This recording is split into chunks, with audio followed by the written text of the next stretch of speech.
नमस्कार साथियों, BPSC TRE 4.0 का न्यू बैच 11 दिसंबर से शुरू होने वाला है।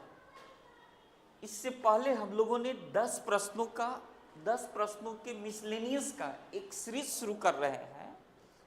इसके बाद आगे से इस प्रश्नों की संख्या में बढ़ोतरी होगी, लेकिन 11 तारीख तक आपका 10 प्रश्न का एक सीरीज होगा जिसमें मिसलेनियस प्रश्न होंगे और ये हूबहू बीपीएससी टीआरई 4.0 में पूछे जाने वाले प्रश्नों के अनुरूप ही होंगे। तो आइए हम लोग पहला प्रश्न देखते हैं। पहला प्रश्न क्या कह रहा है कि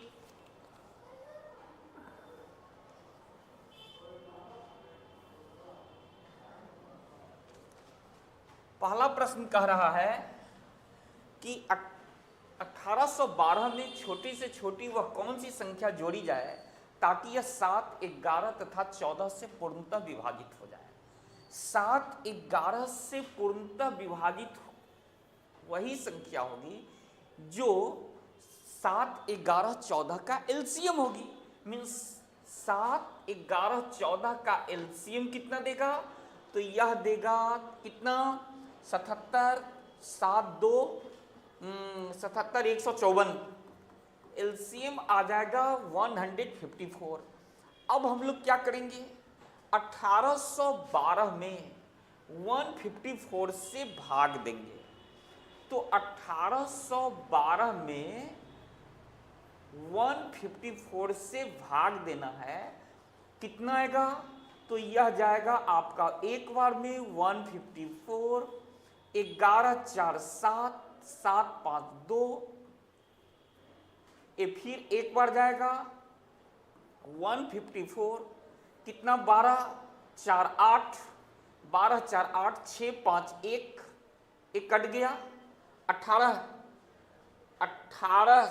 27, 11, 11, 7, 4, 11, 7, 5, 2 कट गया, 2, 112, 4, 8, 12, 4, 6, 5, 1, 1 आएगा, यहाँ 1 आएगा। 118, 100 रिमाइंडर कितना बचा? 118। कहने का मतलब है कि यह संख्या तभी कटेगी जब यह 154 होती, लेकिन 154 नहीं होकर के कितना है? 118 है। मीन्स कितने की कमी है? तो 154 माइनस 118 इज इक्वल टू 14, 814, 36। 36 और चाहिए। कहने का मतलब क्या हुआ? 36 और चाहिए, तो कौन सी संख्या जोड़ेंगे? 36। Your option is B. Your option is B. सवाल नंबर 2।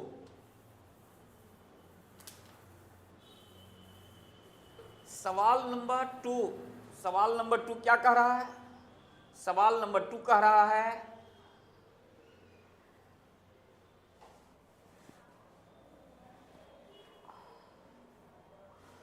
कि x to the power 1/4 plus x to the power -1/4 is equal to 2। देखेंगे इस बात को हम लोग लिख सकते हैं, 1/x टू द पावर 1/4, और यह क्या है? x to the power 1/4 plus 1 is equal to 2। यहां से हम लोग बोलेंगे, क्या बोलेंगे? अगर मैं इसको y मान लूं तो ये क्या होगा? y plus 1/y is equal to 2 है। अर्थात इसका भी मान 1, इसका भी मान 1, 1 प्लस 1 2, और 1 पर पावर कुछ भी डालेंगे तो मान 1 ही आएगा। यह 1 प्लस 1, ये भी कितना देगा? 2। Your option is D. सवाल नंबर 3। सवाल नंबर 3 क्या कह रहा है?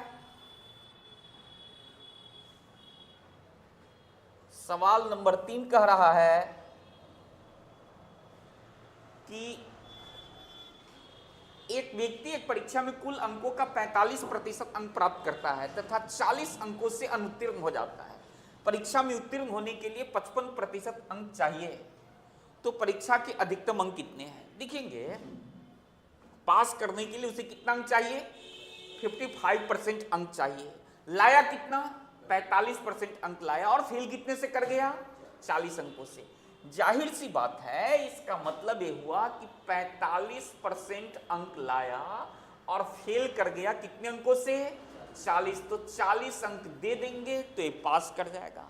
अर्थात पास करने के लिए इसे चाहिए 45% प्लस 40 मार्क्स, और ये पास कर जाएगा। और ये पास जो करेगा वो कितने परसेंट से पास करेगा? 55% से पास करेगा। और ये पास करेगा कितने परसेंट से? 55% से। मीन्स 55% का मान 45% प्लस 40 देगा। मांग क्या रहा है कि अधिकतम अंक कितने होंगे? तो परीक्षा का अधिकतम अंक, पूर्णांक, फुल मार्क्स जो भी होगा वो ऑलवेज 100% होंगे। अब यहां से हम लोग क्या निकाल रहे हैं? इसको अगर मैं इधर भेज दूं, अगर इसको इधर भेज दूं तो ये 10% का मान कितना देगा? 40 देगा। और पूर्णांक अधिकतम अंक जो भी होगा 100%, तो 10 का 10 गुना, 40 का 10 गुना कितना? 400। Your option is C. Your option is C. सवाल नंबर 4। सवाल नंबर 4। सवाल नंबर 4 क्या कह रहा है? तो सवाल नंबर 4 कह रहा है कि सवाल नंबर 4 कह रहा है आपका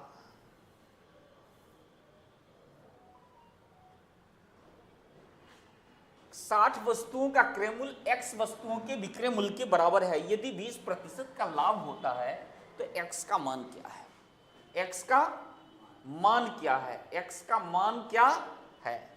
देखेंगे 60 वस्तुओं का क्रय मूल्य x वस्तुओं के विक्रय मूल्य के बराबर है।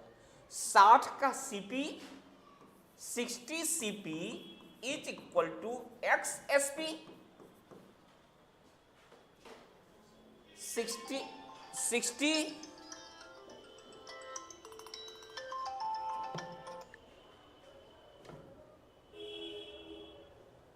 हेलो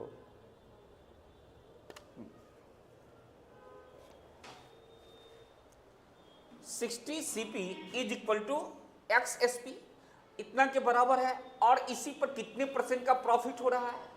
20% का प्रॉफिट हो रहा है। इसका मतलब है कि इस 60 वस्तु में 20% प्रॉफिट इंक्लूड करके बेच रहा है। अर्थात x का मान कितना देगा? तो क्या कर रहा है? x का मान क्या देगा? तो x का मान देगा, x बराबर होगा 60 का 20% प्रॉफिट है, तो 20% प्रॉफिट है अर्थात 120% में बेचा। अर्थात x का मान कितना देगा? इसका 100/120 कट जाएगा, दो कितना? 50। This is the answer. Your option is सी।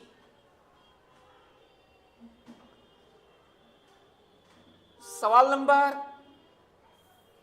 5।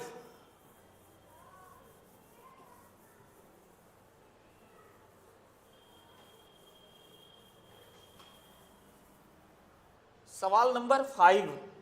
सवाल नंबर 5 क्या कह रहा है?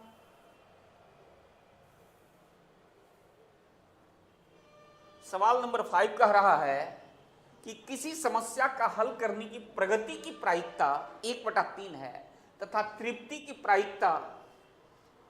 प्रायिकता कितनी है? तृप्ति की प्रायिकता 1/2 है। तब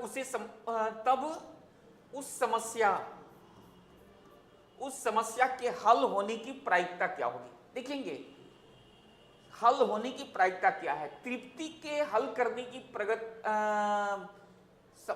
प्रगति के हल करने की प्रायिकता 1/3 है। तो नहीं करने की, जब इसकी प्रायिकता 1/3 है तो नहीं करने की प्रायिकता कितनी होगी? 2/3। तृप्ति की प्रायिकता 1/2 है तो नहीं करने की प्रायिकता कितनी होगी? नहीं, 1/2 होगी। तो समस्या के नहीं हल होने की प्रायिकता कितनी होगी? तो समस्या के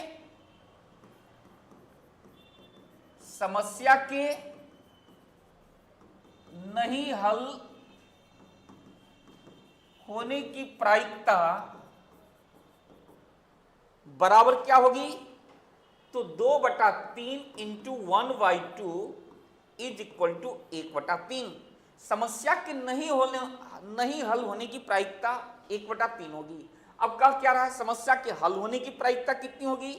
तो टोटल प्रोबेबिलिटी 1 है, जिसमें से नहीं होने की प्रायिकता कितनी है? 1/3 है। तो हल होने की प्रायिकता कितनी होगी? 2/1 माइनस 1/3। हल होने की प्रायिकता बराबर 1 minus 1/3 is equal to 2/3। Your option is C. Your option is C. सही है। सवाल नंबर 6। सवाल नंबर 6 क्या कह रहा है?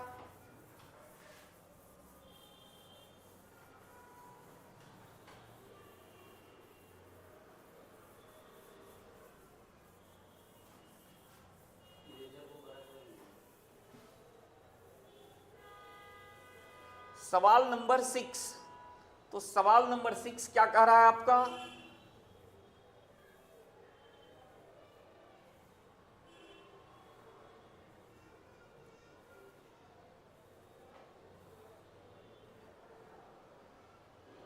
सवाल नंबर 6 कह रहा है कि यादृच्छया एक लीप वर्ष, लीप ईयर को चुना जाता है, इसकी क्या प्रायिकता होगी कि इस लीप वर्ष में 53 शुक्रवार होंगे 53 शुक्रवार होंगे।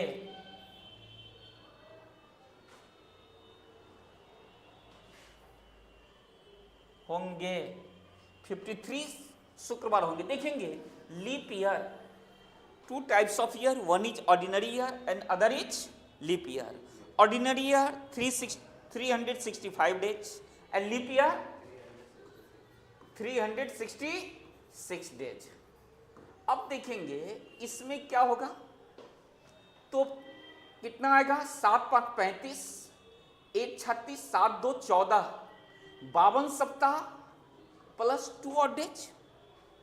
इसमें 52 वीक्स दिया। जब 52 वीक्स दिया तो 52 शुक्रवार तो होगा ही, यस या नो?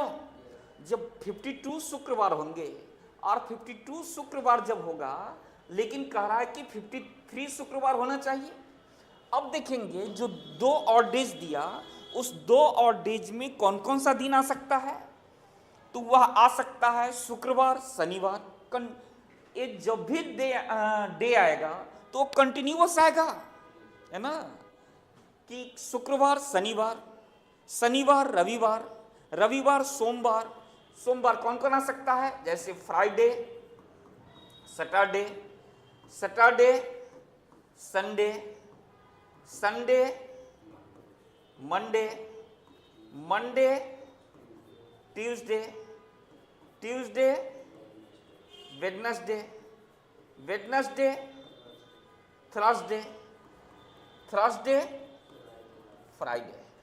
अब देखेंगे नंबर ऑफ सिंपल स्पेस कितना मिला? 1 2 3 4 5 6 7।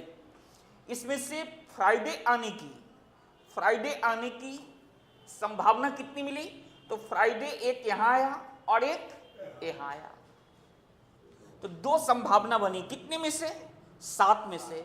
तो रिक्वायर्ड प्रोबेबिलिटी क्या देगा? 2/7। यही आपका आंसर होगा, यही आपका आंसर होगा। ठीक है।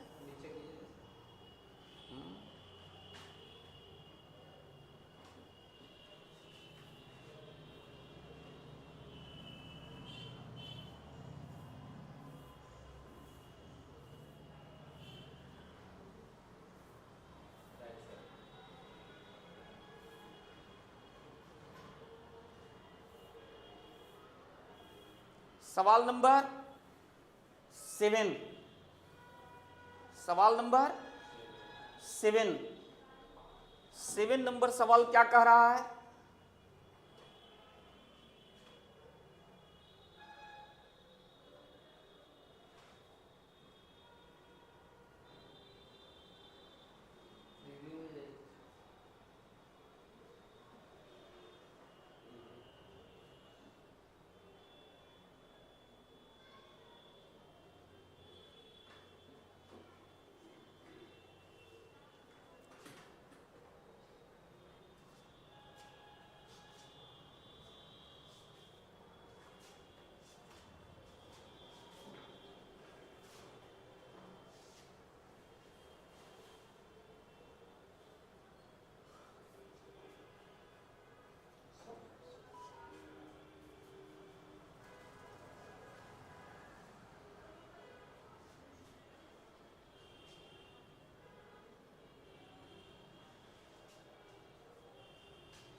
सवाल नंबर 6, 6 का 2/7, 6 का 2/7।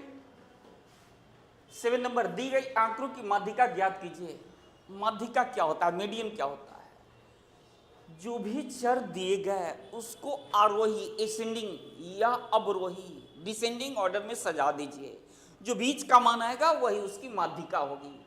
जैसे कि 1 2 3 4 5 6 7 8 9 9 टर्म्स हैं, तो अगर इसको हम लोग एसेंडिंग ऑर्डर में सजाए तो 1 1 25 25 के बाद कौन सा आएगा, 25 के बाद 31 2 3 3 3 3 3 37 3 37 4 नंबर।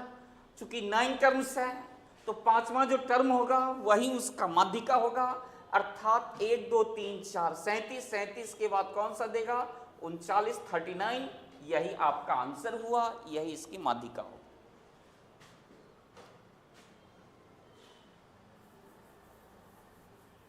अब सवाल नंबर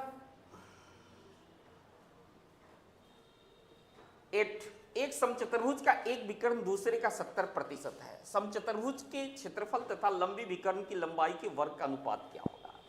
समचतुर्भुज का एक विकर्ण दूसरे का 70% है, दूसरे का 70% है। मीन्स बड़ा विकर्ण को अगर हम लोग मान लें, बड़ा विकर्ण को अगर हम लोग मान लें कि 100 सेंटीमीटर का है, तो दूसरा जो विकर्ण होगा वो 100 का 70% 70 होगा। और आपको मालूम है कि समचतुर्भुज का जो क्षेत्रफल होता है हाफ इंटू विकर्णों का गुणनफल होता है। मीन्स समचतुर्भुज का क्षेत्रफल क्या देगा, हाफ इंटू एक विकर्ण 100 दूसरा 70, तो ये एरिया दे दिया। तो क्षेत्रफल तथा लंबी विकर्ण की लंबाई के वर्ग का अनुपात, तो लंबी विकर्ण कौन है, 100 है, का वर्ग मीन्स 100 इंटू 100 का अनुपात पूछ रहा है, तो इससे कट गया, इससे कट गया।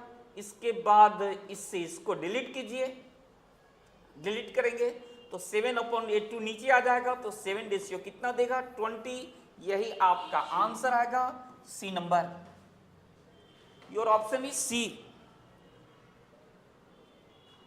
सवाल नंबर 8,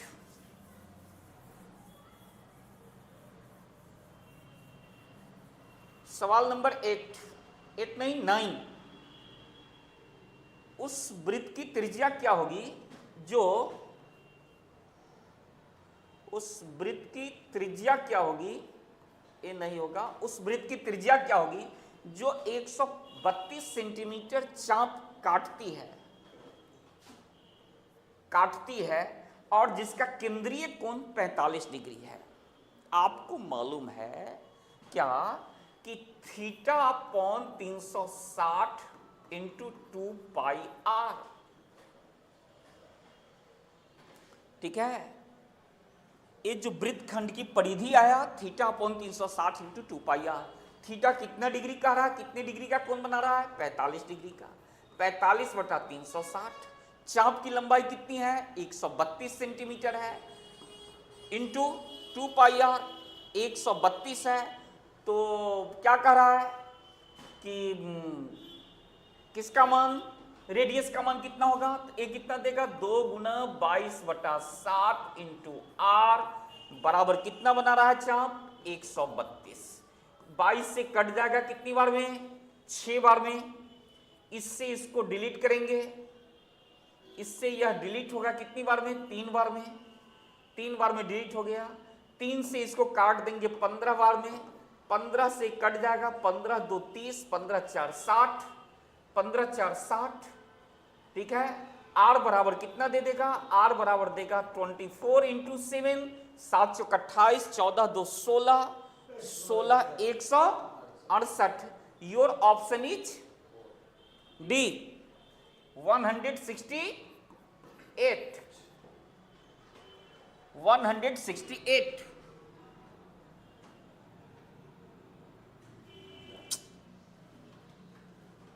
क्या बार बार हो जा रहा है।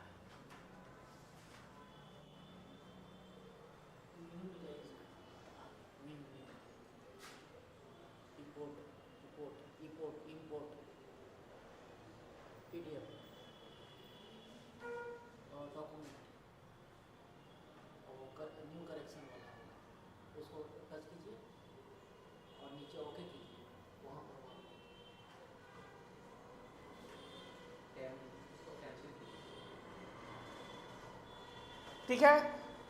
अब 3 नंबर क्या कर रहा है, 1250 का 8% वार्षिक ब्याज की दर से 2 वर्ष का साधारण ब्याज और चक्रवृद्धि ब्याज में अंतर क्या होगा। रेट कितना परसेंट है, रेट कितना परसेंट है, तो रेट आपका है 8%।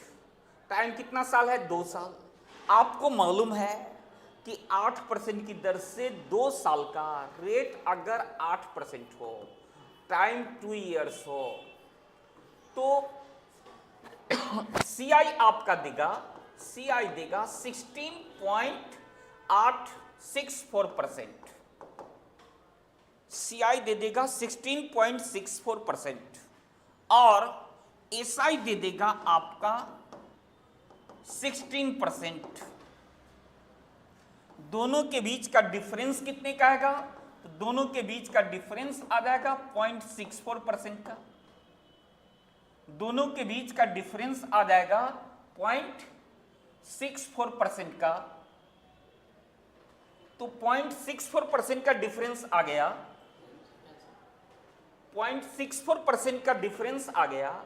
अब कितने रुपए का 0.64% का डिफरेंस देगा, तो मूलधन दे रहा है 1250 रुपए, तो सिंपली निकालेंगे 1250 का 0.64 अपॉन 100, एक कट जाएगा, गुना करा दीजिए, कितना देगा, या यहां से डिसिमल हटा करके नीचे फिर 100 कर सकते हैं। 25 5 25 4 4 से 16 4 से 16 16 5 80 5 2 2 से 8 8 रुपए का डिफरेंस देगा। Your option is a, your option is a. Thank you.